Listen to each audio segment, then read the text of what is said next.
Hi everyone, welcome to Learning Impact. In today's lecture, we will discuss differences between ethnocentrism and xenocentrism. So let's start. What are the differences between ethnocentrism and xenocentrism? First, we have to look at definition. Ethnocentrism refers to belief that one's own culture is superior to another. When individuals feel that only my culture is superior, it is only the correct and the civilized culture in the world, and they look down upon the other culture. This is the behavior which is called ethnocentrism. While xenocentrism refers to a belief that only that one's own culture is inferior to another. They look down upon their own culture and try to embrace the another culture because they feel that the other cultural practices are superior to their own. This is the xenocentrism. Now, the example of ethnocentrism could be, for example, that uh, consider one's own culture and language as superior. For example, someone give priority to their own language and feel that only my language, which is a component of the culture, is superior over the another languages which is practiced by the other culture. While in case of the xenocentrism, uh, for example, if we take the fashion trends or the clothing, the western clothes or western fashion trends are mostly dominant over another culture because mostly cultures in our society, the individuals show xenocentric behavior towards the western culture. They feel that their own clothing and fashion trends are inferior as compared to the other or western culture. So this could be the example of xenocentrism. Now, what is the main belief behind ethnocentrism and xenocentrism? Ethnocentrism believes that one's own culture is superior. For example, considering one's own culture and language as superior, or deeming traditional clothing as outdating, traditional clothing of the other culture as they consider that these are outdated culture, and also dismissing foreign customs as strange. They look at the foreign customs that they are not civilized or they are something that is strange or odd, so they just prefer to their own culture and look down the other culture. This is the ethnocentrism. While in case of the xenocentrism, they give value to foreign culture over one's own. For example, they appreciate or give preference to the practices, ideas, and the products of the other culture over one's culture. And they also try to adopt foreign fashion trends and also give priority to the foreign literature and also art of the foreign cultures. So these are the xenocentrism behind the belief behind this, that the only foreign culture has value. Now, what is the attitude of the ethnocentric people? They are mostly close minded and judgmental because they feel that the other culture are not civilized or they are strange or they are odd, so they just resist to changes of their own culture. They resist to cultural diversity and pluralism. For example, if we take ethnic identity as an example, if an individual, they look down upon the people who are from different ethnic background because they feel that only my ethnic identity is superior over another. So this is the ethnocentrism behavior, which is based on close minded, and they are already judgmental about the ethnic identity of the other culture. But in case of the xenocentrism, it is based on open minded and receptive because for example, in case that individual, they participate in the culture celebration and festivals from the other culture and also celebrate it as their own culture, so they are more open minded. They celebrate the practices of the other culture.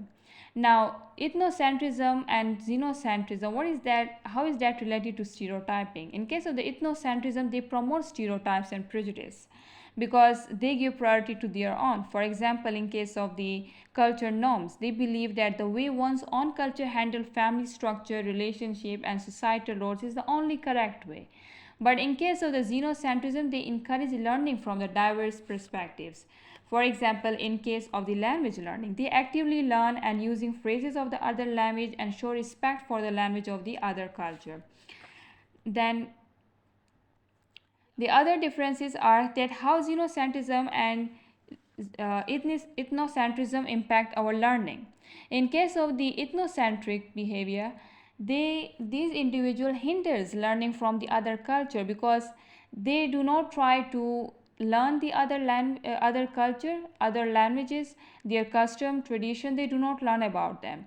So in case of the xenocentrism, they encourage learning from the diverse perspective because they are more interested in the other cultures compared to their own, as they look at the other culture as superior. Then in case of the culture exchanges, in case of the ethnocentrism, they resist adopting foreign customs because they feel that the foreign culture is odd one and it is strange, and it is not something that reaches to a standard of their own culture. So they look down upon the other culture. But in case of the xenocentrism, they actively seek out foreign culture experiences. So in case of the in okay, so it they just adopt the other culture, and mostly it leads to the loss of their own cultural identity because they are so engaged in the in adopting the practices of the other culture that they lost their own cultural identity. Now, what are the advantages and disadvantages? In case of the ethnocentrism, the advantage may include like preservation of the culture. When individual they prefer to practice their own cultures, of course their culture practices will be preserved and will pass to generation. So they maintain tradition by resisting others. They also provide unity and cohesion because they share practices which strengthen the social bonds. They give cultural identity to an individual because they feel strong sense of cultural identity and pride in their own culture.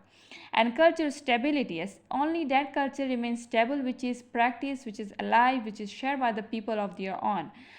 So it resists change from the external sources, hence it maintains the cultural stability of their own culture. Now, in case of the xenocentrism, it leads to the culture enrichment. It adopts new and diverse practices, so the culture become more enriched, but the original form of the culture loss in this case. Then it leads to the personal growth also because they are open-minded, empathetic to the other culture. So it leads to a personal growth, and also it helps in the global understanding because they promote cross-cultural understanding. Cross-cultural understanding means that they recognize the differences between different among various cultures and also try to give importance to bridging these differences. And also the advantage that they give importance to innovation, which is that different culture norms inspire new ideas and approaches which lead to creativity. But in case of the disadvantages, there are also disadvantages associated with these. In case of the ethnocentrism, it leads to a prejudice and discrimination against the other culture. It leads to a stereotypes creation and biases, discrimination against other culture. And it also leads to the close-mindedness of an individual, which limited opportunity for cross-cultural learning and as a result they inhibit the personal growth. Also it leads to the interpersonal conflict.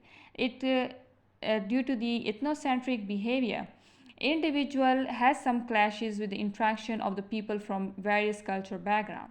And also it show resistance to change, so it hinder innovation and adaptation. While in case of the xenocentrism, the disadvantages include that cultural identity might lose. Their own cultural identity might lose because it means that their own cultural identity can erase. It may because that they are so busy to adopt the culture of the other societies. That's why their own cultural identity become at risk. Then disconnection from one's own root and heritage. When one lost their own cultural identity, it means they have been disconnected from their own cultural heritage. Also, cultural appropriation, that they embracing foreign culture without understanding their context, and lack of authenticity, that blindly they adopt the other culture, which leads to a lack of authenticity. That culture, they look superior at another culture. So when you give more importance to another culture and try to adopt that, you can lose your own authenticity because in case of that culture, it is fit for specific context.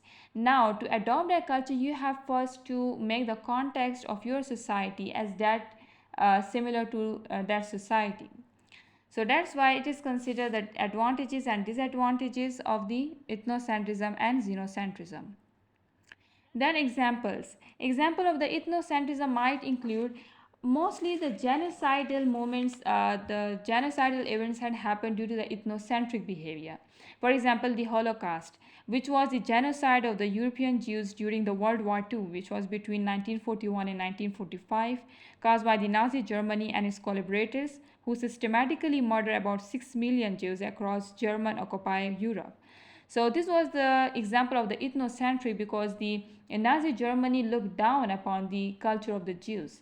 Then India partition, it was also one of the example for, because at that time there were Muslim and Hindus community and other who were giving superiority to their own culture and looked down upon the other. That leads to the conflict and communal violence and leads to the India partition.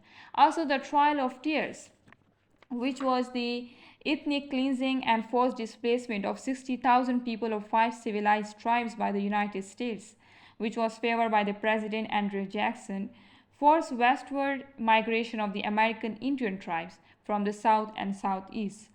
And also the Rohingya Muslim genocide, which was also based on the ethnocentric behavior because the Rohingya, the people of the Burma, they feel they look down upon the culture of the Muslims. So that is the example of the ethnocentrism. While in case of the xenocentrism, it could be the example like we look at Paris as the image of fashion capital. Now this is xenocentrism because we look down upon our own culture and we give more value to the another culture. Now notion of American dream outside the US, when most of the countries of the world feel they believe in the notion of American dream and also they feel that America is the land of opportunity. This is a kind of xenocentric behavior that you look down upon your own land and give more importance to another. Now idealization, mostly in South Asian countries, it is the idealization of the blue eyes and white skin when we give more priority to these beauty standards, which is based on the Western culture because we look down upon our own culture. So when we idealize the large blue eyes and pale white skin, mostly in Eastern Asian countries, these are the examples of the xenocentrism. So this was the end of our lecture. Thank you so much for watching. Leave your questions in the comment section below and like, share and subscribe our channel for latest lectures. Thank you.